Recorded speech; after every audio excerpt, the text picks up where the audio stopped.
much, Andrei. Thank you, dear friends. After such words of introduction, I really find it very hard to speak before this audience. Dear colleagues, let me please tell you about Tbilisi School, because Andrei presented us in such a way that I find it hard to add something to what was said.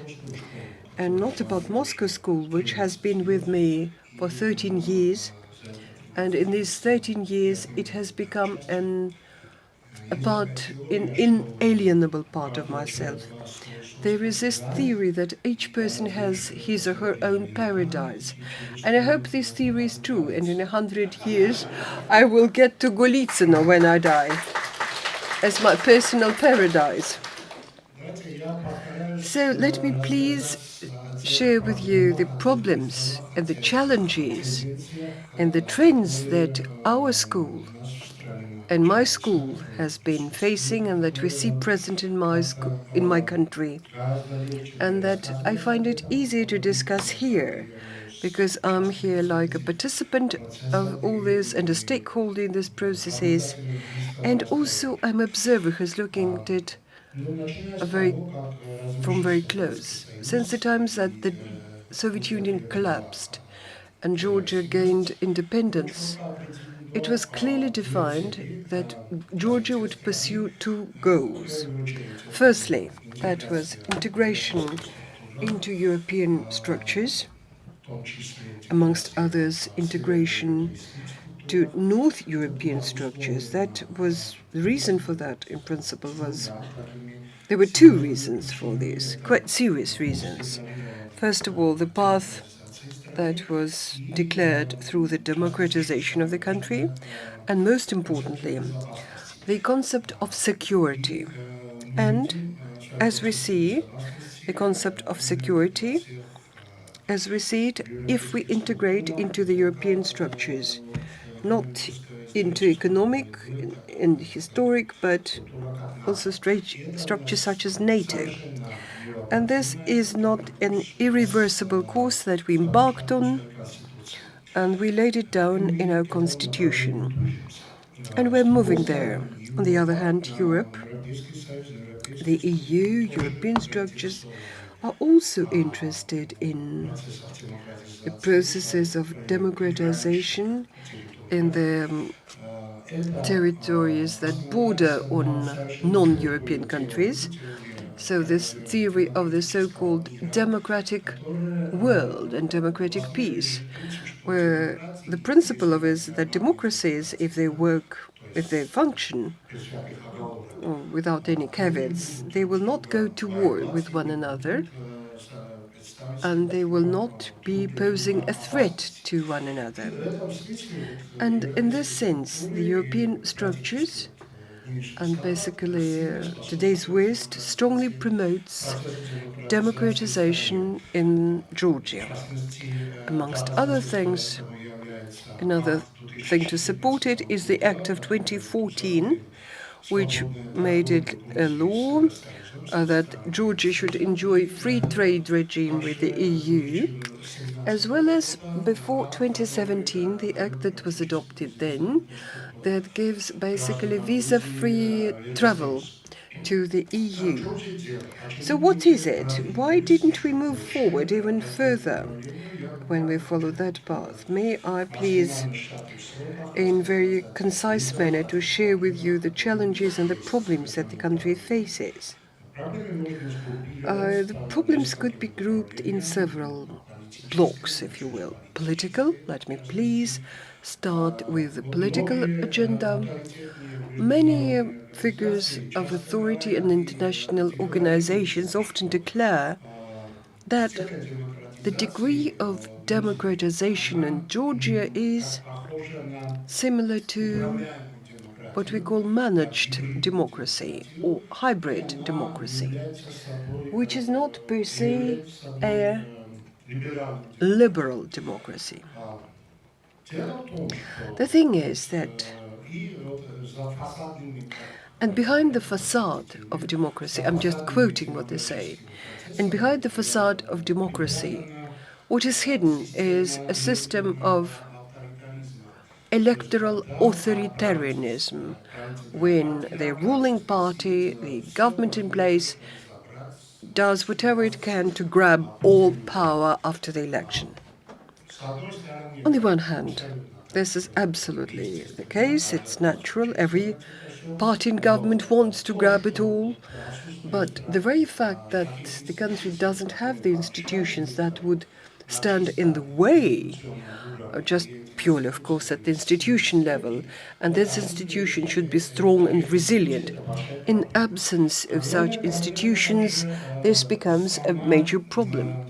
Another major problem is the development of political individualism within the party. It doesn't have to do with the ruling party alone. One can say that any political party in Georgia is very much like many others. They're like twin brothers in what they do, but they all governed following Lenin's principle of democratic centralism, as put forward by the Communist Party. There is not talk of democracy within the party, which leads to, for example, Prime Minister's post would be taken by people who do not represent the ruling party. No, they have no party affiliation whatsoever. After they leave, after they may resign or may not resign, but this in some way is a major problem. It is a major problem in our developing political entities, in our proper development towards true democracy. I'm afraid I might make a mistake, but political parties, how many do we have? Is it 200 or over 200? Most of them, it's clear that are made up of one member or several party members who are very proudly calling themselves, we are leaders of political party such and such. And they always go to run for some posts. I remember 5 or 6 dinosaurs, political dinosaurs, who in their 30 years have been running for whatever post that goes for grabs. They just have like the purpose of 5 at best. So they are unable to develop following the Russian pathway, and this is something that poses a problem for them, even for the political system. The most, I will put it this way, the nuances that I like. Many things are determining things in the new way. The most widespread system of political debate that Georgia has. We have this system in place, the Americans call it whataboutisms. This is a classical communist system where, for example, Americans, all kinds of consultations or polemical disputes between the representatives of the Communist Party, they were very apt at that, but they would very happily accept the arguments that the Americans put, and they say, what about socialist problems in the United States? And this polemics would follow a very different path.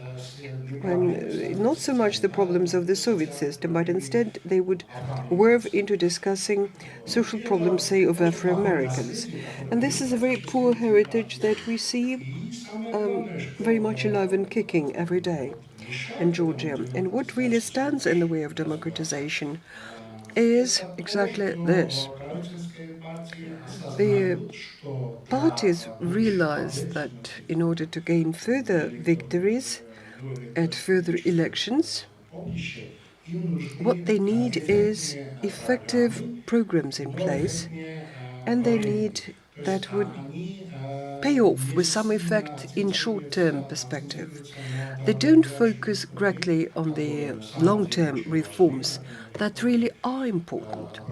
For example, reforms in education system, reforms in healthcare and social well-being.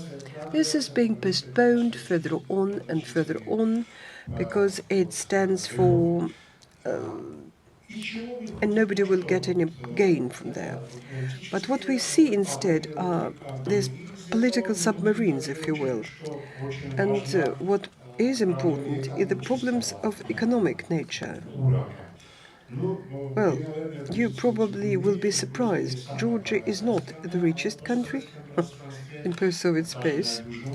Even in South Caucasus, it's not the richest country, and this is a major problem because, as many theories postpone, poor countries find it very hard to build democracy, a democratic system, and if it's even harder to keep it, preserve it from attacks by from its attempts to go back to authoritarianism. This is a given. But unfortunately, the economic growth, yes, it is seen there, but if you looked, it's not that strong, so strong as it was, say, 10 or 5 years ago. And this creates a major challenge in Georgia as we move to the goals we try to attain. Third major problem or sphere of problems in Georgia is the public. The public who, in point of fact, reflect the problems and they live through these problems. And this is where we become hostages to the problems of little political education or poorly educated and insufficient communication with, say, the government does not really communicate with the public. Beginning with 1999, it was 4 times that we would change the people in government. Every time when someone would come to government, they would just vilify those that were in government before them because they stayed away from democracy, but exactly they commit the same mistakes as the prior government. Every new government would be swearing they would defend democracy, but in the long run, usually this cycle, it usually takes 2 electoral periods. In the long run, it very much would work for authoritarianism. This led to situations where the public, in somehow, would look at it with certain skepticism. If you look at percentage at these figures, findings that you saw in the alongside these general protests by the previous governments, well, this percentage would go down. It goes down slowly but surely. I would say it is for the good because the public now are more or less. So let me put it say they're not that.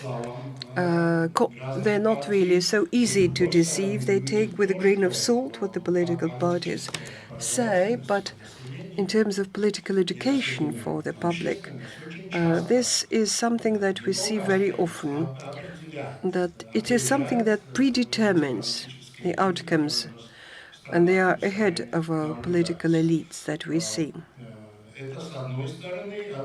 So much for the one side, but on the other hand, the public are not involved at all in development of their country. We don't have this feeling of inclusiveness.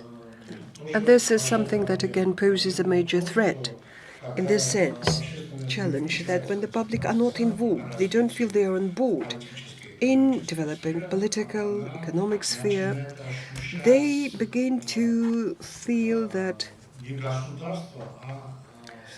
they don't live in a state, they live in a country. They begin to sense on the cultural level as what they inherit,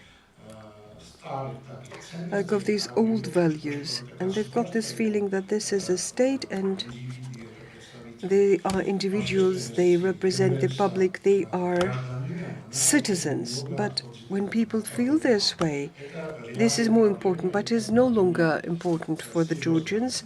They more feel that they are all compatriots, but not co-citizens. Well, with your permission, I will not discuss security problems. I will not discuss of the occupied territories. This really poses a major problem. I don't see the solution in the very near future, but the fact that one has to develop further, one has to work over, first and foremost, with the public One has to work with positive dialogue with the community, with the public, but one has to criticize the government. One has to criticize, not in this matter, what about it? No, one should really invoke the arguments, and one should be one should be really positive about doing these arguments. And I do hope I didn't go beyond the time that was allocated to me. The only thing I wish to say, my dear colleagues, is that one thing I wish to say at the end, that right now there are many people who are dependent on, addicted to some substances from political systems or whatever. As a physician, as a psychiatrist, who works as an addictologist, I know from my own example that the only thing, the only positive addiction is dependency, addiction to thinking, addiction to development, and I am addicted to the school. Thank you very much.